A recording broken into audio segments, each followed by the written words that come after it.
പരുന്തിന്റെ പുറത്ത് കാക്ക എപ്പോഴും വന്നിരിക്കാറുണ്ട് കേട്ടോ. കാക്ക വന്നിരുന്നിട്ട് എന്താ ചെയ്യുന്നതെന്നറിയോ? ഇവന്റെ കഴുത്തിൽ ഇങ്ങനെ കുത്തുകയൊക്കെ ചെയ്യും.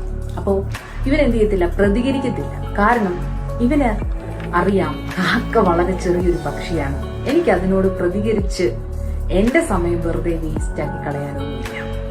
ഇവൻ അനങ്ങാതിരിക്കും. അപ്പൊ കാക്ക ചിന്തിക്കും വലിയ കഴിവൊന്നും ഇല്ലാത്തവനാണ് എന്നൊക്കെ ചിന്തിക്കും. എന്നാൽ ഇവന് പറക്കാനുള്ള സമയമാവുമ്പോൾ ഇവൻ തന്റെ ചിറകുകളൊക്കെ വിരിച്ച് പറക്കുന്നത് ഉയരത്തിലേക്കാണ്. ഉയരത്തിലേക്ക് കടക്കും തോറും ഉയരം ഇങ്ങനെ കൂടുന്ന സമയങ്ങൾ അനുസരിച്ച് കാക്കയ്ക്ക് അവിടെ ഓക്സിജന്റെ അഭാവം ഉണ്ടായിട്ട് കാക്ക തന്നെ ഇവനെ വിട്ടുപോകുന്ന ഒരു അവസ്ഥയുണ്ട്.